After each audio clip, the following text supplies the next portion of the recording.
예배드리기 전에 이렇게 동네 한 바퀴 돌았습니다. 봄 기운이 완연한 것 같고 너무 좋은 날씨인 것 같습니다. 예배드리기 딱 좋은 날씨죠. 축복하고 환영합니다. 우리 한번 오늘 불렀던 찬양의 가사로 축복했으면 좋겠는데요. 주를 의지하여 지혜를 얻읍시다. 주를 의지하여 지혜를 얻읍시다. 아멘. 야고보서 말씀으로 지혜에 관하여 함께 말씀 나누도록 하겠습니다. 오늘 본문에 지혜가 등장하는데요. 지혜와 관련된 삼국지의 하나의 일화가 있습니다. 우리가 다 알고 있는 고사성어 중에 삼고초려가 있죠. 당시에 유비가 탁월한 지혜의 전략가인 제갈량을 얻기 위하여 3번이나 찾아갔던 이 일화를 삼고초려라고 합니다. 당시에 제갈량은 젊은 청년이었고요. 미천한 신분에 시골 깊은 곳에 숨어 농사를 지으며 살고 있었습니다. 아무도 알아주지 않았던 것이죠. 뜻은 높았지만 알아주는 이가 없어 그 뜻을 펼칠 기회가 그에게는 없었습니다. 그런데 그러던 중에 유비가 그를 찾아갑니다. 예를 갖춰 험한 시골 초가집으로 찾아가는 것이죠.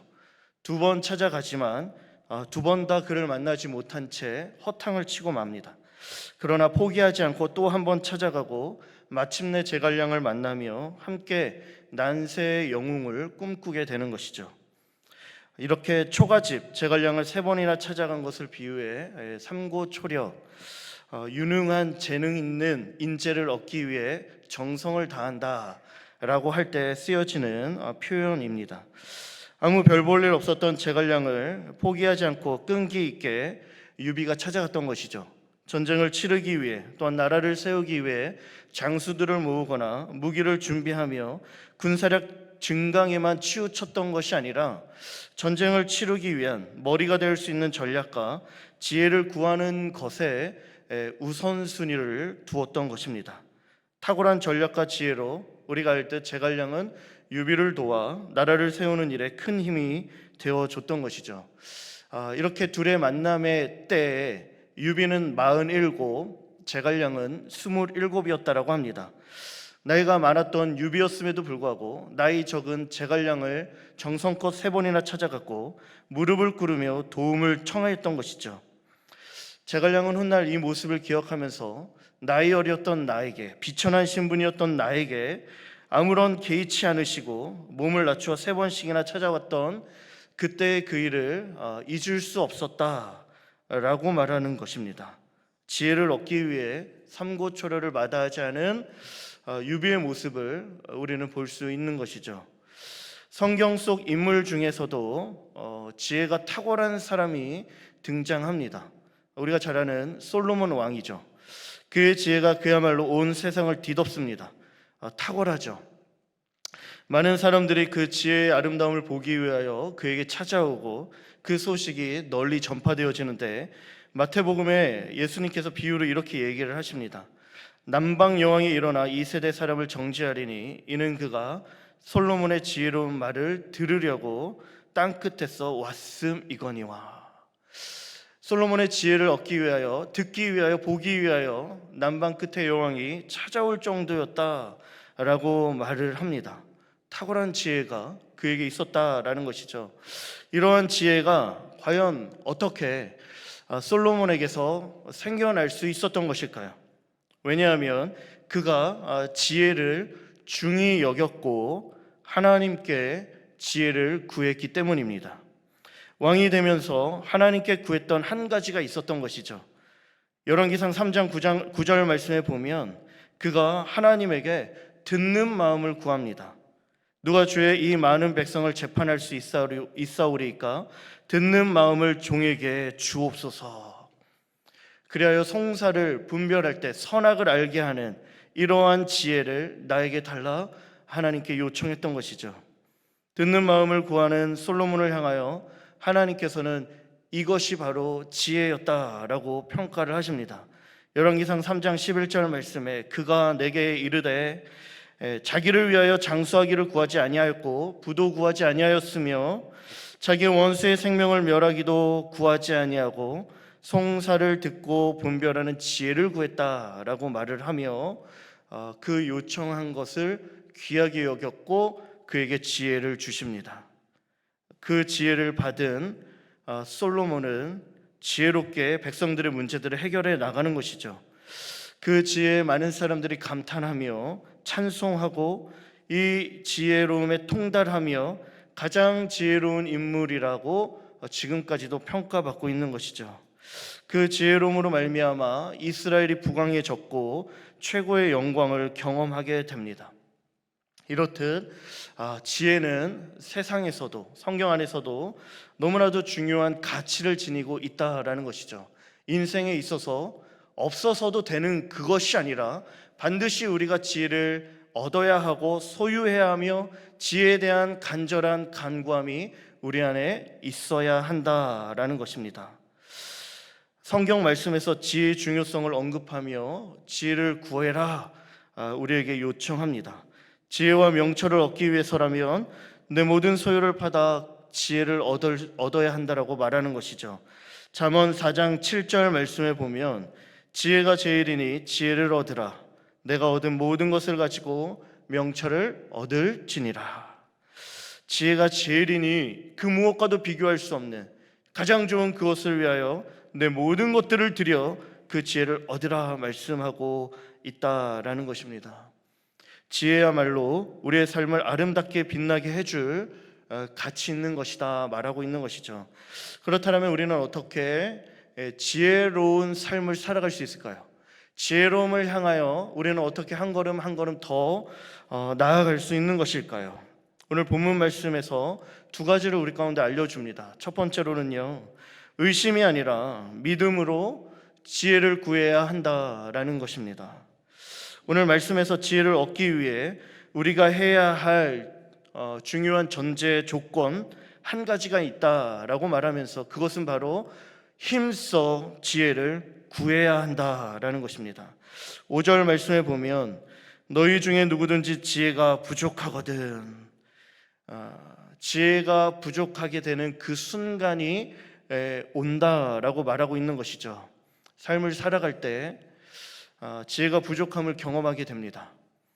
어느 누구도 우리에겐 지혜가 더 이상 필요 없다고 말할 수 있는 사람은 없는 것이죠. 왜일까요? 우리의 삶에 때때로 지혜 없음의 그 부족한 때를 마주하기 때문입니다. 지혜의 부족함을 경험하게 되는 것이죠.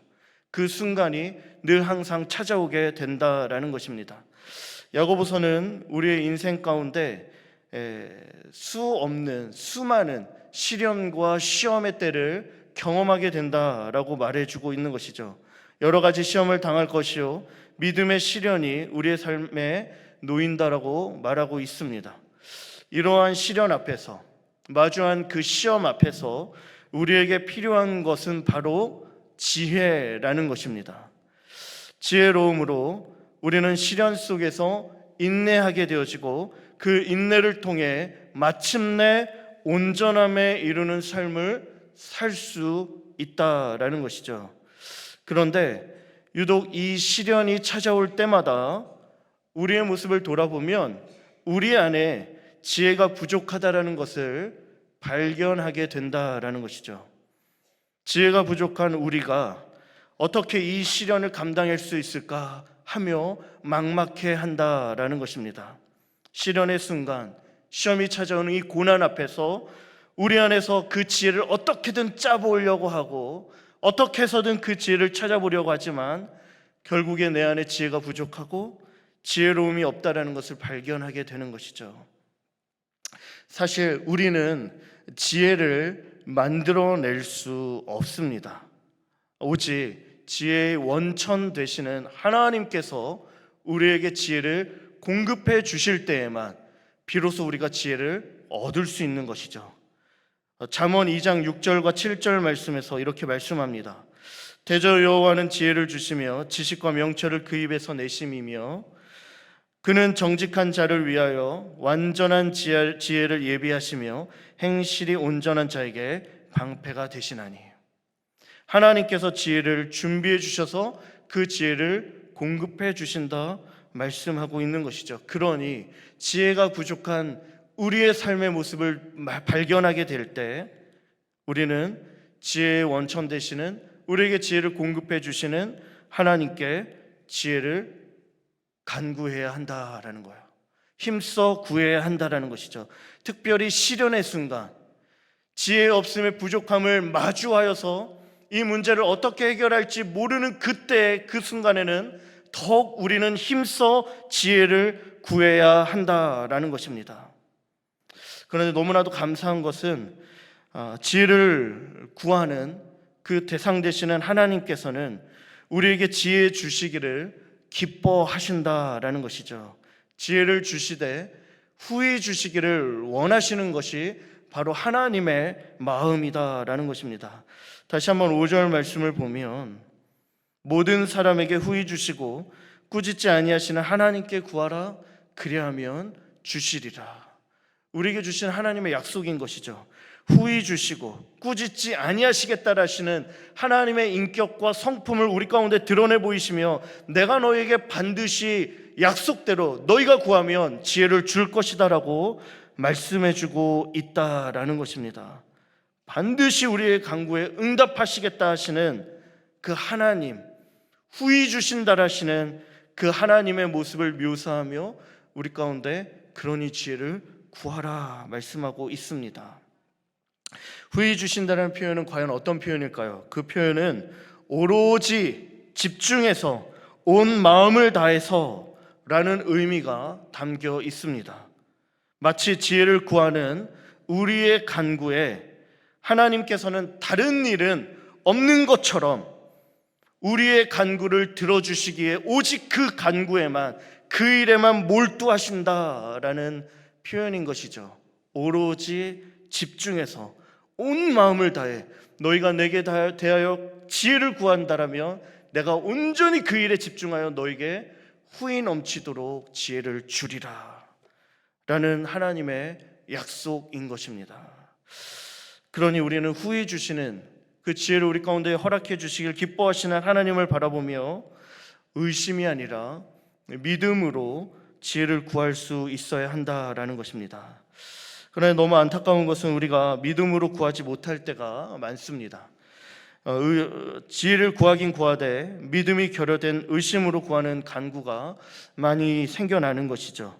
6절, 7절 말씀을 보겠습니다. 오직 믿음으로 구하고 조금도 의심하지 말라. 의심하는 자는 마치 바람에 밀려 요동하는 바다 물결 같으니 이런 사람은 무엇이든지 주께 얻기를 생각하지 말라. 우리는 왜 믿지 못하고 의심하여 구하는 것일까요? 왜냐하면 우리가 지혜를 구해야 하는 그 순간이 바로 시련과 시험, 고난의 순간이기 때문에 그렇습니다. 고난을 마주하게 되어지면 내 눈앞에 펼쳐진 이 고난이, 그 고난의 크기가 하나님보다 더 크게 느껴지는 것이죠.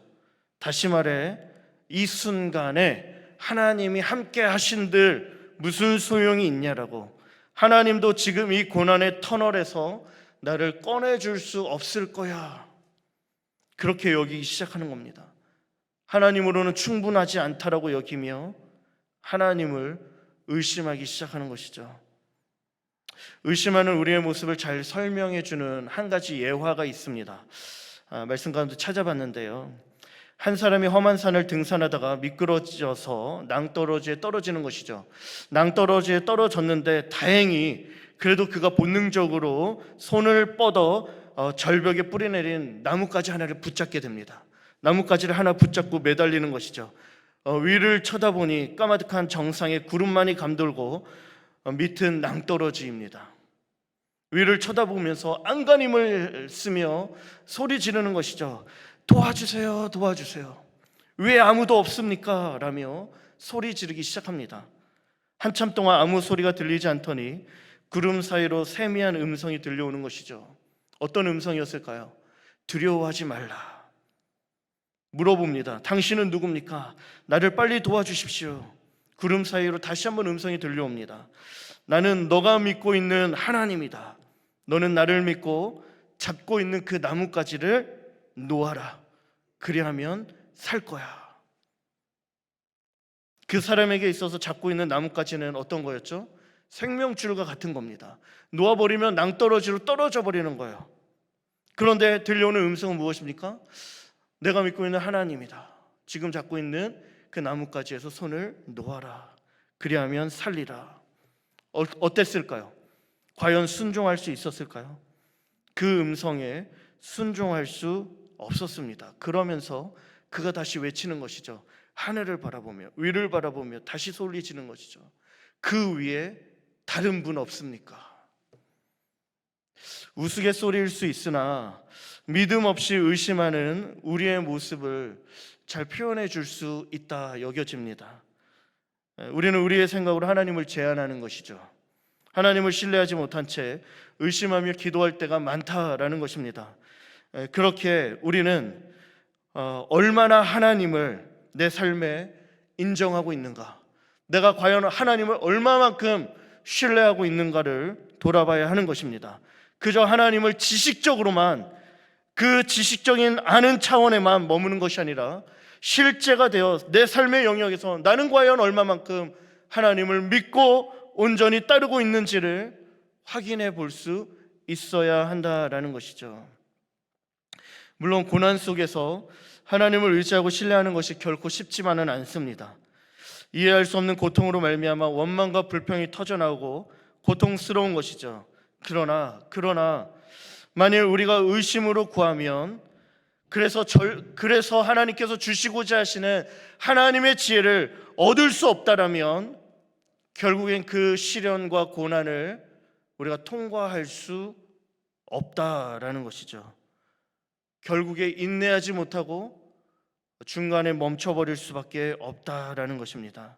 그런데 반대로 만일 이 의심의 고난의 순간 속에서도 후히 주시겠다 하신 하나님을 신뢰함으로 믿음으로 그를 붙잡을 수만 있다라면 하나님께서 주시는 그 지혜로 말미암아 고난을 이길 힘과 지혜가 우리 안에서 생겨나는 것이죠. 일어나는 것이죠. 그래서 우리가 이 고통을 견뎌낼 수 있게 된다라는 것입니다. 사랑하는 성도님들, 고통이 짙어지면 짙어질수록 더욱 하나님을 의지할 수 있게 되기를 간절히 바랍니다. 하나님 외에 우리를 일으켜 주실 수 있는 이가 없음을 고백하며 하나님께 더 매달리고 하나님을 더 찾아야 하는 것이죠. 이것이야말로 우리가 시련 속에서 하나님께서 우리에게 주시는 지혜의 모습이다라는 것입니다. 고난 중에서도 의심이 아니라 믿음으로 하나님을 바라볼 수 있는 우리 모두가 되기를 간절히 바랍니다. 두 번째로는요, 어떻게 우리가 지혜로움을 향하여 나갈 수 있는가? 두 마음이 아니라 한 마음으로 마음을 정해야 한다라는 것입니다. 의심으로 구하는 자들을 향하여 성경은요, 두 마음을 품은 자라고 말하고 있죠. 8절 말씀에 두 마음을 품어 모든 일에 정함이 없다. 우리에게 방해가 되는 것이 두 마음을 품는 것인데, 두 마음을 품는 자의 특징은 정함이 없다라는 것입니다. 고요함이 없다라는 것이죠. 바람에 밀려 요동하는 바다 물결과 같다라는 겁니다. 이리 왔다 저리 왔다. 하나님을 의지하는 것이 아니라 하나님 아닌 다른 그 무엇인가를 향하여 내 마음이 기울어진 상태, 하나님 아닌 다른 무엇을 붙잡고 의지하며 살아가고 있는 우리의 모습을 두 마음을 품어 살아가는 사람들이다 말하고 있는 것이죠. 세상은 인생을 살아가는 우리의 시선을 분산시킵니다. 하나님께로 집중하지 못하게 하는 것이죠. 하나님만으로는 충분하지 않다 말하고 있습니다. 그래서 하나님 아닌 다른 그 어떠한 것들을 붙잡도록 우리의 마음을 유혹하는 것이죠. 하나님으로부터 우리의 마음을 멀어지게 하는 것입니다. 어떤 것들이 있을까요? 하나님보다 더 중요하게 여기며 우리의 마음을 하나님으로부터 멀어지게 하는 것들, 하나님 아닌 다른 것들로 향하여 우리의 마음을 기울게 하는 그 무엇인가는 과연 어떤 것들이 있을까요?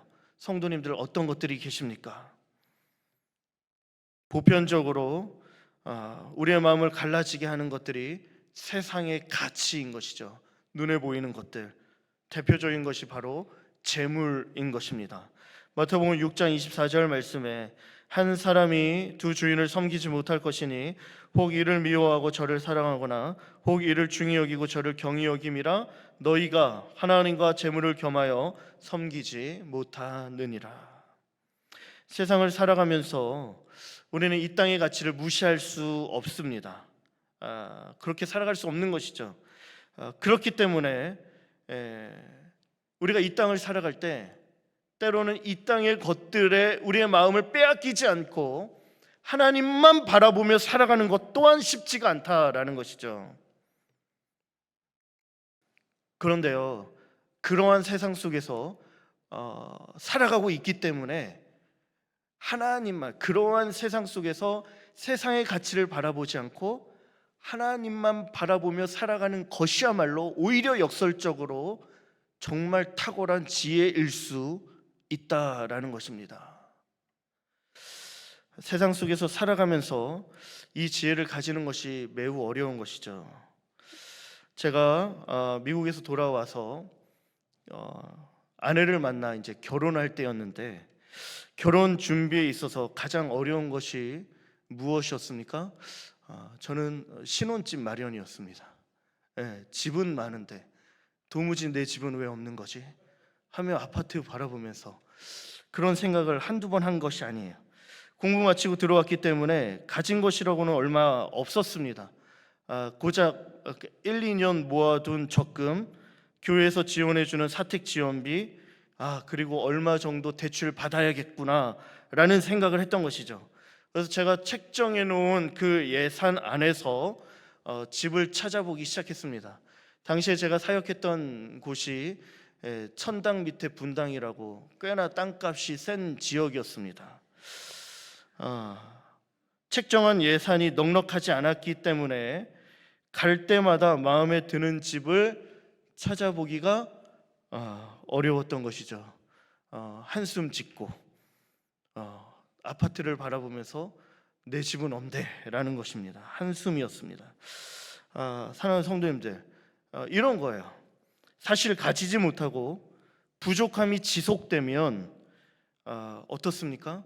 삶이 때로는 수치스럽죠. 부끄러워지는 것이죠. 그래서 오히려 더 가진 것들에 대한 우리의 마음이 더 커져가게 됩니다. 열망이 생기는 것이죠. 더 큰 평수, 더 좋은 집, 더 좋은 차, 눈에 보이는 세상에 더 좋은 것들이 어느새 우리의 마음 가운데 가득 차게 되어지는 건 자연스러운 겁니다.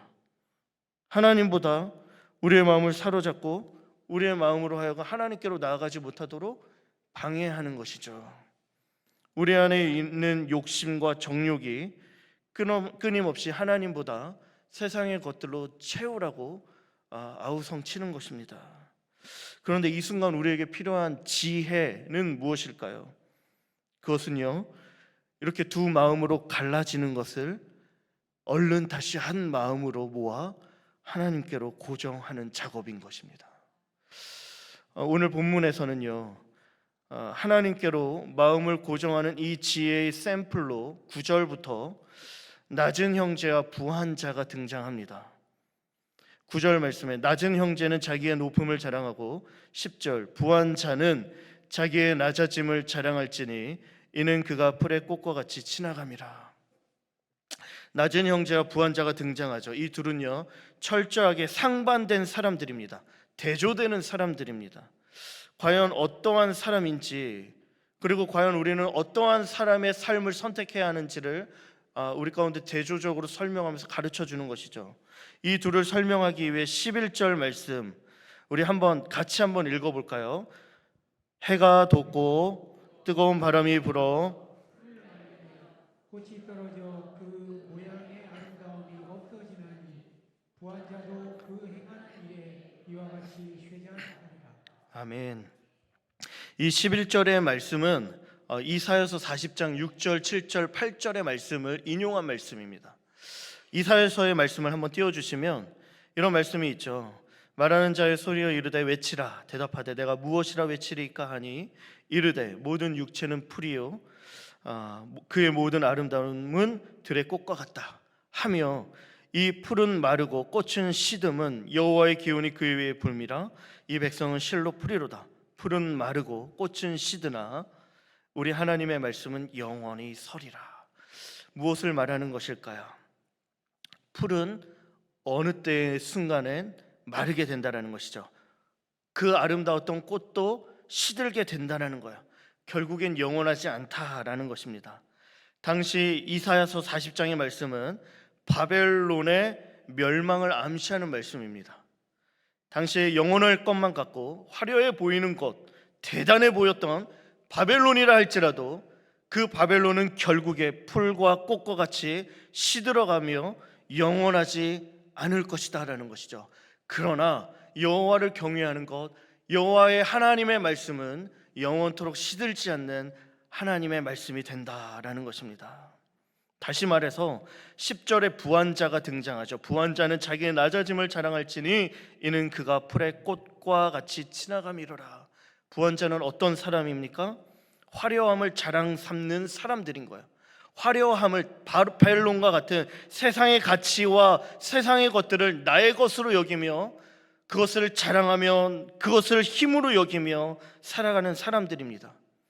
하나님을 의지하기보다는 세상의 것들을 오히려 의지하며 끝까지 자기의 힘으로 삼고 살아가는 사람들이다라는 것이죠.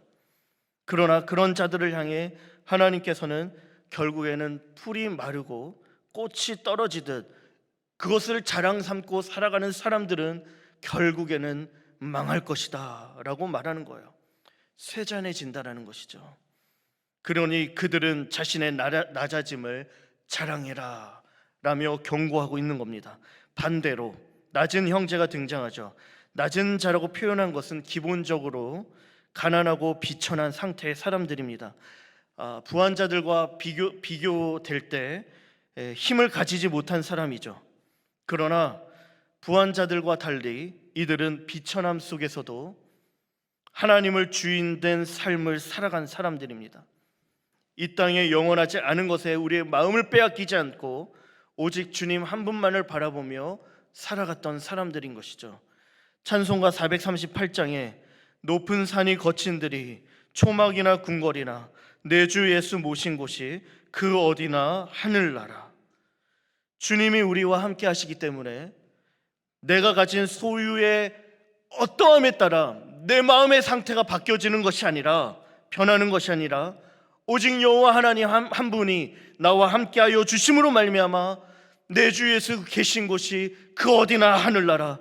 높은 산이든 거친 들이든 초막이나 궁궐이든 그 어디나 주 예수와 동행하며 하늘나라라고 고백할 수 있는 사람들이었다라는 것이죠. 그러한 삶을 살아가는 그 낮은 자들은 그들의 높음을 자랑하라 말씀하고 있는 것입니다. 무슨 말일까요? 마침내 하나님께서 이들을 높여주는 때가 온다라는 것입니다. 그때가 언제입니까? 부한 자들의 자랑이 풀과 꽃처럼 시들어지는 때, 마침내 주 예수가 오셔서 이 땅을 심판하실 때 믿음으로 살아가는 자들을 높여주신다라는 것입니다. 바벨론의 화려한 가치에 마음을 빼앗기지 않고 비록 가지지는 못했지만 그럼에도 불구하고 꾸준히 믿음의 길을 가려는 사람, 부한자의 길을 부러워하지 아니하고 오직 주님 한 분만으로 만족해하며 충분하다라고 고백하며 살아가는 사람, 그러한 삶인 것이죠. 그리고 그것이야말로 우리가 진정으로 구해야 할 지혜의 모습이다라는 것입니다. 사랑하는 성도님들, 세상의 화려함은 마침내 끝이 온다라고 말합니다. 그러니 우리의 마음을 어디에 두어야 하는 것일까요? 우리의 마음이 두 마음으로 갈라지는 것이 아니라 하나님 한 분께만 마음을 두어야 하는 것입니다. 그분을 온전히 따르는, 그분을 의지할 때 그분이 주시는 지혜로 그분께만 우리의 시선을 고정하며 우리가 이 길을 걸어가는 것이야말로 지혜로움을 향하여 나아가는 모습이다라는 것입니다. 인생을 살아가면서 하나님께 우리는 지혜를 구해야 합니다. 이 지혜로움은 인생의 모든 순간 속에서 온전히 하나님을 신뢰하며 살아가는 삶인 것이죠. 다른 그 무엇을 의지하기로 선택하는 것이 아니라 오직 하나님만을 선택하며 하나님만을 신뢰하며 그 말씀에 순종하기로 결단하는 삶, 그렇게 하나님만을 온전히 바라보는 그 삶이 지혜로움이요 지혜로움을 향하여 나가는 삶이다라는 것입니다. 하나님을 온전히 의지함으로 지혜로움의 삶을 사는 우리 모두가 되기를 간절히 바랍니다.